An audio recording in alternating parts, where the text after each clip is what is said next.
Okay, so now we're going towards what I call the main entrance, the Hunting Park entrance, the Bud Company. And the building on the right was the first building of the Bud Company, called the Shock Building. S-H-O-C-H, somebody's name. It had a small press shop, the original press shop, in it. Then they built the next building down, which is called AG&L.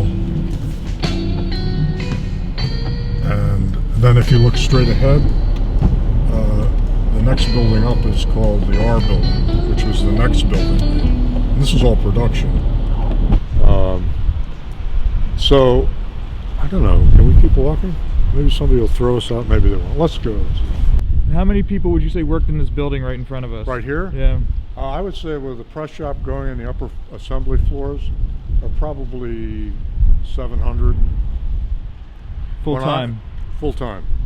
And then when I worked in the R Building, I was the committeeman of the R Building and represented the assembly and production, assembly and press shop.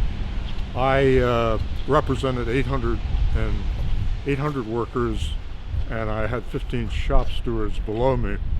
And that was this R Building here. But there were more than 800 people in that building, because there were skilled trades, there were a lot of support people, material handlers.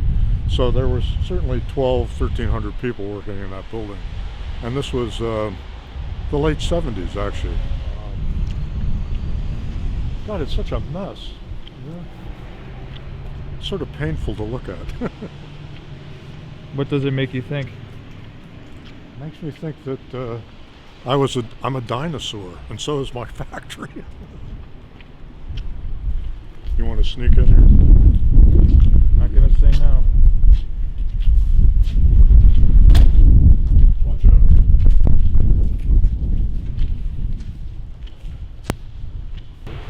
So this was the assembly area here.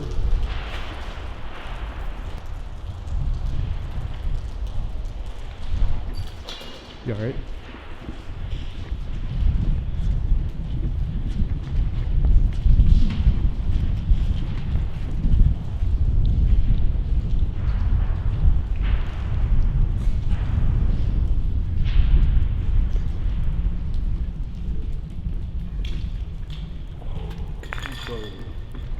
This is the Vim. This was the biggest press shop at the Bud Company. It was huge. It had 12, 14 press lines in it. And some of the presses were huge. I mean, they were like 2 stories, 2.5 stories high. They had these huge overhead cranes. And you can still see the railings for the overhead cranes up there. It's a little dark. They really stripped it out, though. The only thing they left really was structural stuff, and that's not looking too good either. Yeah, there were a lot of people working in this building.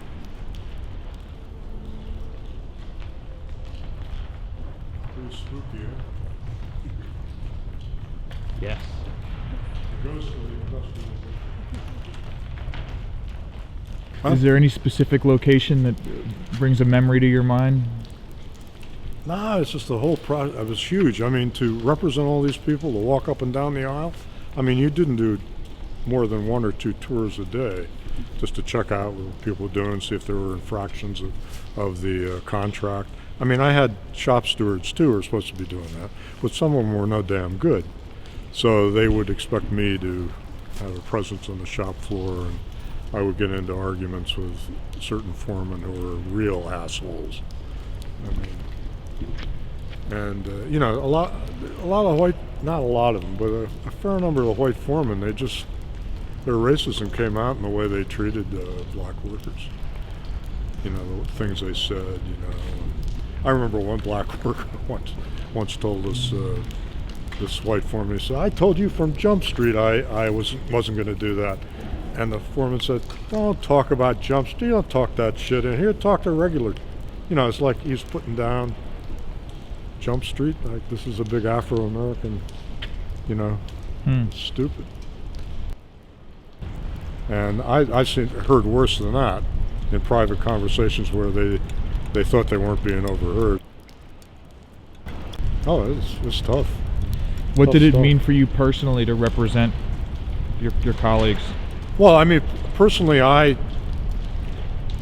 you mean the racism? No. No. Getting away from that. Oh, no. Get Personally, the opportunity to represent Oh in the yeah, labor. I enjoyed it largely. I mean, the problem was that the union itself was a sort of social service deal. You know, here we've got these fringe benefits, but infractions on the shop floor they often ignored, or worse than that, they collaborated with management. I mean, we had stewards who were numbers writers. We had a committeeman who was a numbers writer.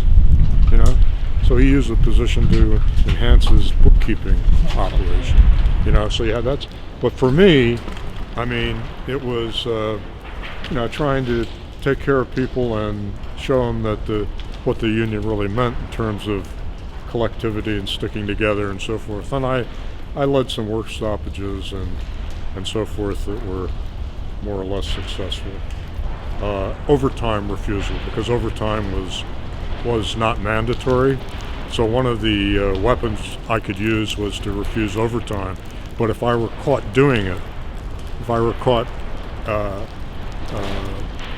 encouraging workers to refuse overtime, I could be brought up on charges. So you had to be careful how you did it. So that's what I meant there. And then I enjoyed representing a diverse. I mean, the majority of people under my jurisdiction were not white.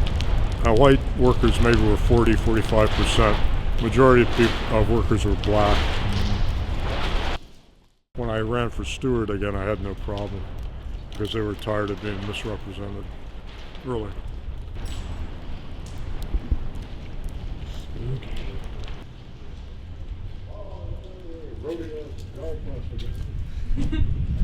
Oh, you weren't kidding about that being spooky. Yeah. Yeah.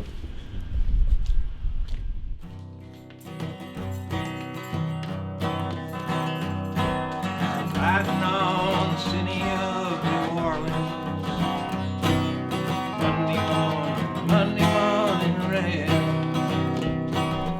16 cars, 16 restless riders, 3 conductors, 25 sacks of men.